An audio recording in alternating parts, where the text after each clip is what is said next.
Good to be here. My name is Kenneth Gravois. I am the sugarcane specialist with the LSU Ag Center. A little bit more about me. I grew up on a sugarcane farm here in South Louisiana, and that farm is currently in its fifth generation. So it's a family farm, but I kind of strayed from the farm and went to LSU and got degrees in agriculture and enjoyed that aspect of agriculture, the research side of things, and went to graduate school in sugarcane breeding, genetics, and statistics.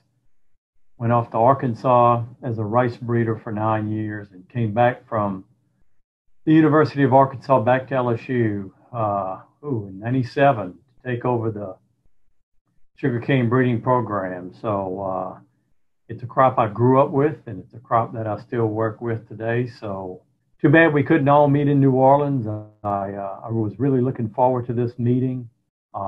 It's a little bit out of my area of expertise, the, the distilling and all the good things that you can make from sugarcane besides what you see here. This is Cafe du Monde in New Orleans, right on the river. So let me give you a little bit of a perspective about sugarcane as it relates to some of the other agricultural crops in the United States. You can see at the bottom here, in a typical year, or a more typical year than 2019, we normally have anywhere from 85 to 90 million acres of both soybeans and corn.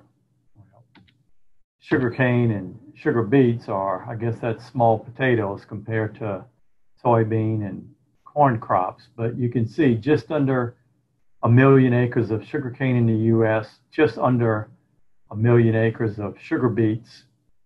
And since we brought up potatoes, maybe you'll have a vodka summit. You can tuck this piece of information away. A little bit over a million acres of potatoes. So just to give you some perspective of where sugarcane fits. So within the United States, there's 3 states that grow sugarcane. There's a little bit of acreage in cane, a little over 40,000 acres in South Texas along the lower Rio Grande River.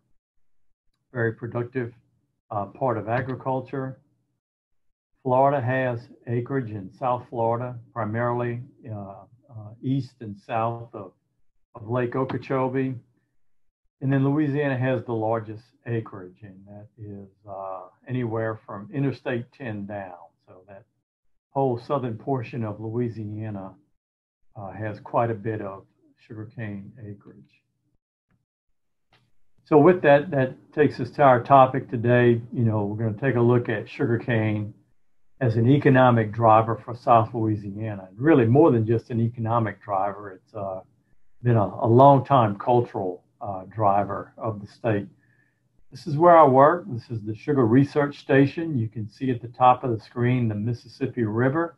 That's the levee with the road on top. And if you look at the tip top, that's the banks of the Mississippi River. So we're kind of nestled along the Mississippi River. The station here, it's about 10 miles south of campus.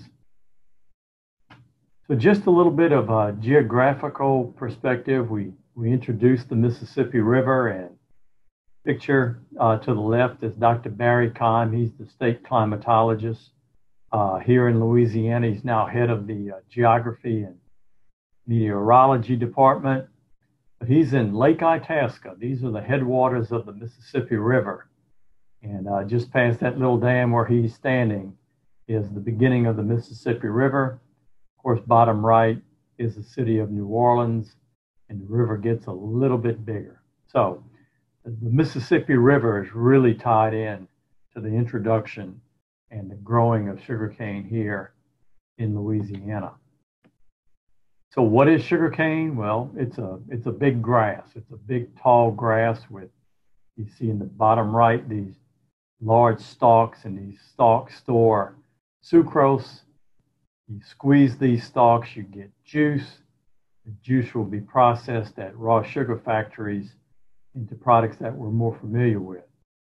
So the crop originated in the Western Pacific along the equator, origins being Indonesia, New Guinea, and it just made a westward trek across India, North Africa, across the Atlantic Ocean, and made it to Louisiana.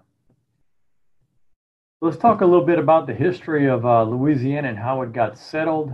If any of you lived through the 80s and Big Hair, well, it wasn't invented in the 1980s. Apparently there was Big Hair back in the 1680s, but we'll just, they had big names and big titles back then, but LaSalle was the first to really make a detailed voyage down the Mississippi River. So in 1682, he leaves what is present day Fort Wayne, Indiana, and traverses all the way down the Mississippi River past present day New Orleans to what is now Venice, Louisiana.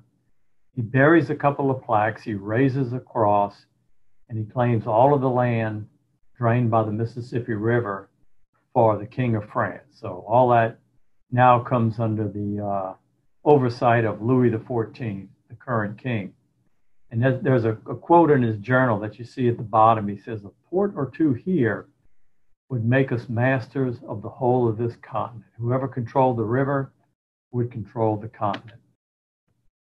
Well, not much happened since 1682, and by the end of the 1600s, France felt like they needed to make further explorations and regain control over the land that LaSalle had claimed for the King of France. And Iberville set sail from France in the late 1698, and he is really credited with the first introduction of sugarcane into Louisiana. He got lucky. He was in the Gulf of Mexico, and he found the mouth of the river, which is really harder to do than you think. He probably picked up some sugarcane along the way from the West Indies and made an initial planting along the banks of the Mississippi River. Well, there wasn't a lot of success with some of those initial plantings. It wasn't until 1751 that the Jesuit priests made the first successful and sustained culture of sugarcane in Louisiana. It's called the Jesuit Plantation. Right now, that's called the Central Business District of New Orleans. And the church that you see in the picture is the Church of the Immaculate Conception, which is still part of the original property of the Jesuit priest. Well, you can grow sugarcane successfully, but what can you do with it? Sugarcane juice does not have a long shelf life. You can boil it down to make syrup. It might extend the shelf life a little bit, but again, without refrigeration, without the control of humidity, both of those products have a short shelf life. And so in 1795, Jean-Etienne de Boré, he risked everything that he had on his farm, put his entire crop into sugarcane. And you see the quote from his journal. He says, "With a dubious audience gathered, the sugar maker's technique proved that sugar can be granulated." So why is it important to granulate sugar? Because raw sugar has keeping ability. So you can store raw sugar for a little over a year on the shelf, and that really was an important piece of technology to get the Louisiana sugar industry off and running. This is the original sugar kettle that de Boré used. His plantation is now present-day Audubon Park, which is where the zoo is located in New Orleans. The kettle was donated. This is in front of the Chemical Engineering Department at LSU in Baton Rouge. I think it's kind of neat. Well, Governor William Claiborne, he's the governor of the territory of Orleans. He writes to President Thomas Jefferson in 1806. Remember that the United States purchased the Louisiana Territory in 1803 from France, and he's just reporting on the state of the economy to Jefferson, checking in on his investment. And he makes this statement. He says, "The facility with which the sugar planters amass wealth is almost incredible. The ability to granulate sugar and create a shelf life and introduce that into what is a really bland diet of the day made a lot of these folks wealthy. Now, it's unfortunate that most of this wealth was amassed on the back of the institution of slavery. A war was fought to right a wrong, and the industry had challenges coming out of the Civil War. But they were astute businessmen and knew that they needed to band together to do as a group what no individual could accomplish by themselves. They formed the Louisiana Sugar Planters Association in 1877. And I'm a scientist, so I just really love the quote that Joseph Brent made. He said, "The Louisiana sugar industry is a creature of government protection, and even this protection will prove insufficient to sustain it unless it be aided by all of the resources of modern science." You had the sugar beet industry that was just coming into play in Europe, and the science was much more advanced in Europe than it was in the United States. So with that, they banded together and they formed their own private sugar experiment station just upriver from New Orleans in Kenner, Louisiana. That's a picture of Dr. William Carter Stubbs. He had made an address to the station and rolled out his vision for a research station for the Louisiana sugar experiment the industry. And they sold subscriptions among themselves for $100 a piece to raise money. And they raised $12,000 to buy the Schultz plantation. And that was the start of the Louisiana Sugar Experiment Station. I like this picture. This is the early 1890s. This is a picture of the research station that was hence moved to Audubon Park. And I like the narrow field road with the single worn path. You don't see dual tracks for equipment. You see one single track for foot traffic and mules. So really like this picture. And again, as I started out in the title slide, here is the Louisiana Sugar Research Station today with the same mission that was begun in 1885. One thing that I always find interesting, they created their own experiment station in 1885. 2 years later, the Hatch Act, a piece of federal legislation, was passed. It created experiment stations in each of the states of the United States. So this industry had the foresight to create a research station 2 years before federal legislation was passed to do so. Again, it's all about science. I am a scientist, and I wrote this article about a variety that we released, LO1-299. And, every industry needs a research base. I think that is just so important. We're going to talk about sustainability at the end of this presentation, and I think research is at the forefront. And in the last 50 years, we've doubled sugarcane yields here in Louisiana through research. Well, enough about that. Let's get into the crop. How do you grow it? How do you plant it? How do you harvest it? This is a fallow field. You can see these rows that are bedded up. They're 6 feet wide. We get 60 to 70 inches of rainfall a year, so we put sugarcane on these large beds because it's all about drainage. We have to move water off. Sugarcane is not an aquatic crop, and so we put it up on beds. So how do we get it started? So first thing we do is we have to open up these beds, and we open up a wide planting furrow. That's just a tractor in the field opening up 3 planting furrows on 3 of the bedded rows. If you look to the left in the picture, you can see a hand planting crew manually placing stalks into the furrow. What do you use for seed? This is not rice. This is not corn. This is not soybeans where we grow a bag. Go to the ag dealer, get a bag of seed and plant it. The stalks are the actual seed that we use to start another crop. So each grower is their own seed dealer. They grow sugarcane on the farm that is dedicated for use as seed cane. It would be loaded into these wagons. There's a gate in the wagon at a 45-degree angle, so the cane is standing up. You can see the open-faced drum with fingers on it.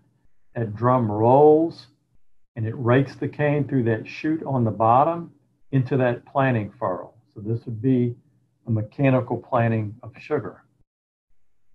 This is what the planting furrow looks like after the planter is passed. You can see 3 to 4 or 5 stalks of cane laying in the furrow. And along that stalk, there's nodes and internodes. On each node is a bud or an eye that will germinate. If you've ever had potatoes in the bin and you've seen them germinate, sugarcane operates in much the same fashion. So we just have to cover the cane that's been placed in the planting furrow. That's a picture of my dad covering cane on the farm. Again, like I said, this is a family farming operation, and that's really how you would describe the Louisiana sugar industry, a family farming operation.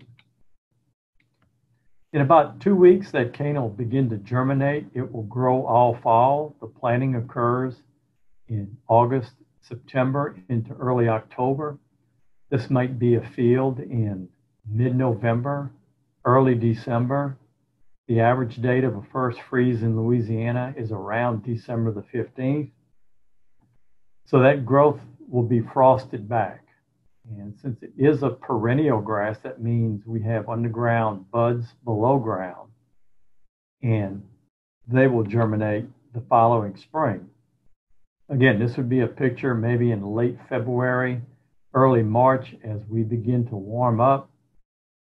That's my younger brother in the tractor. That's a cultivation. You know, there's fertilizer in the tank. That's a Raven rate controller, GPS, guided tractors, GPS applied fertilizer. You put the amount of fertilizer where it needs it most, and you put lower rates where you need it less.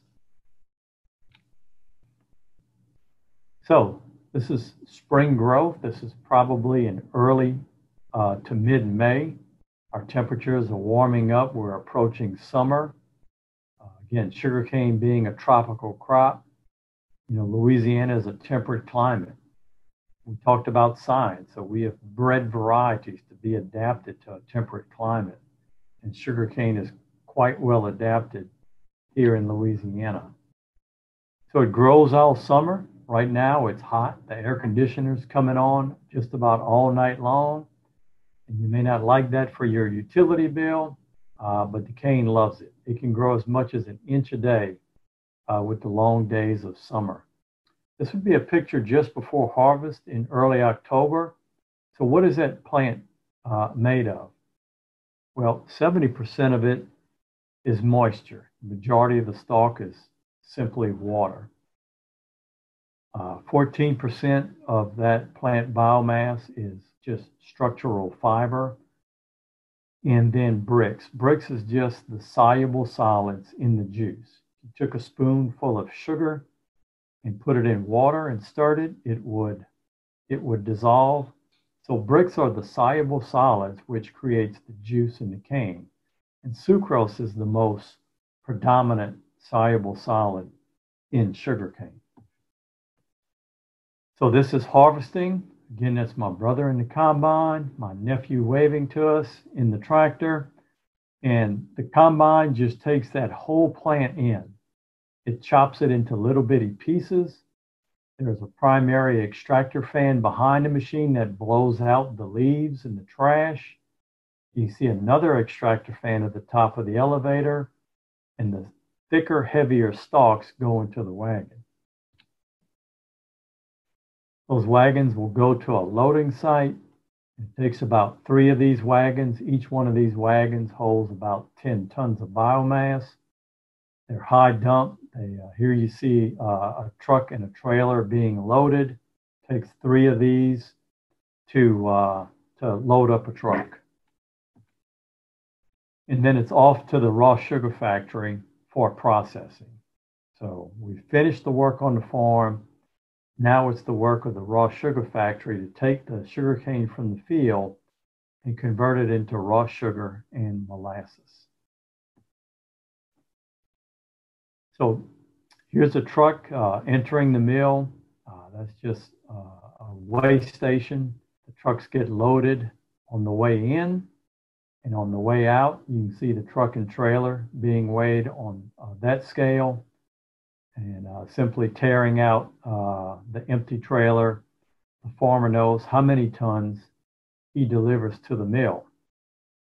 So there's a weight component to this. The farmer brings in a certain amount of biomass, but there's a quality component. So they will go and to a corer, which will take a sample out of the truck, and that core sample will go to the lab, and they will estimate the pounds of sugar in each ton of cane. So that's how a grower gets paid. He knows how many tons he has brought into the factory.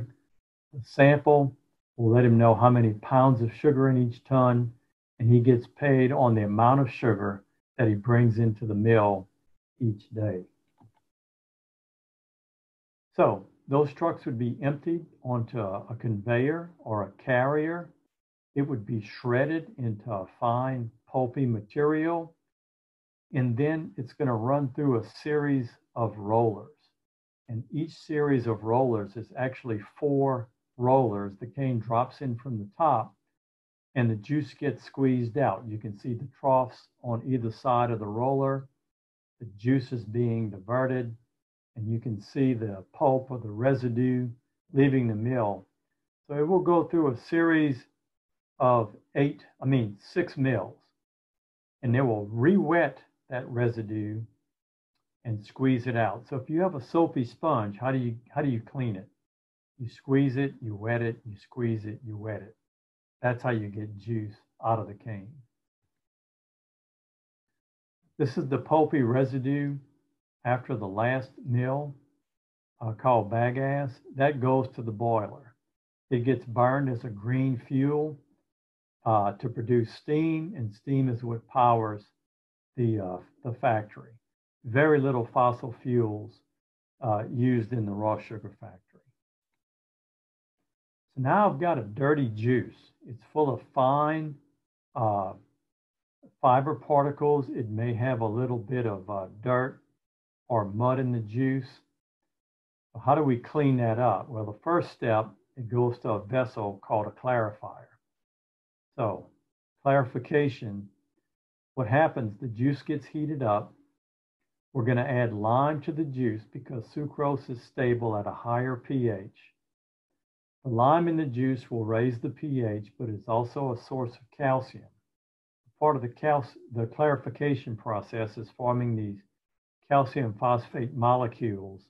And when you add a clarifying agent, all the impurities in the juice will settle out till you get what we call a clear, thin, clarified juice. So we talked about the majority of that cane plant being water. So we have to evaporate a lot of water. So we're going to take a thin juice and evaporate the water off, and that's going to leave us with a syrup that's no different than the pancakes, than the syrup that you would put on pancakes or waffles that you might have for breakfast. So evaporation, another vessel powered by steam that is going to boil off the water to make a syrup. So we talked about the real value in sugar is the fact that it can crystallize and give it store shelf life, keeping ability. So the next vessel, it goes to a vacuum pan. So we add syrup to the vacuum pan. We're going to add fine powdered sugar seed crystals. We're going to boil that again under our partial vacuum. A partial vacuum is important because we can boil at a lower temperature, which saves energy. And if we boil at a lower temperature, we're going to create less color. So what you see is the results from a pan. That's called a Massaquite. That's a mixture of raw sugar and molasses. How are we going to separate the Massaquite into its components, raw sugar and molasses? Well, a centrifuge is nothing more than a big washing machine. If you wash your clothes, you have water, you put it on spin cycle, the drum spins, the water gets spewed out, the clothes stay in. Well, if we put a Massaquite into a centrifugal, we're going to spin it really fast. We're going to shoot a little steam into it, and the molasses is going to leave through the holes in the side of the centrifugal, and on the wall, the raw sugar is going to be caked on, 1 or 2 inches thick. So now we have the products of the raw sugar factory. Raw sugar, which is not food grade yet, and molasses. All of our molasses goes as a cattle feed. Quality Liquid Feeds and Westway are the 2 big buyers of molasses. No, in Louisiana, no molasses ends up as a food grade product. Raw sugar would then go to 1 of 2 refineries here in the state. There's a refinery in St. James Parish, which is not too far from Oak Alley Plantation that we just showed a little bit ago. And the other refinery is in Chalmette, which is just past downtown New Orleans. And that's where they make the food grade refined sugar. So that's kind of like from the field to the table. This is the last slide. I just want to say a few words about sustainability. This is a header that I created for our website. If you go to lsuagcenter.com, if you go to crops and you go to sugarcane, that's where we post our information. And we get a lot of requests on from the refiners, from the buyers, from the users. You know, they want to be able to know that their product is grown responsibly, sustainably. And here's where we, inside the website, we talk a little bit about that. It's where we list our recommendations, but we're very consumer oriented in our approach to Louisiana. The growers are now part owners of the refiners, so there's a much greater connection between the farmer, the raw sugar factory, the refiner, the users, and ultimately the consumer. So we're here at a rum summit. Nice little tasty drinks on the side. I appreciate the opportunity to talk to you about the #1 valued row crop in Louisiana. You know, sugarcane drives our rural economies and our small town economies here in Louisiana. It's important for the state. It creates jobs, and the sugar in Louisiana is bought and sold in over 30 states in the United States. So again, thank you for the opportunity to present here at the Rum Summit.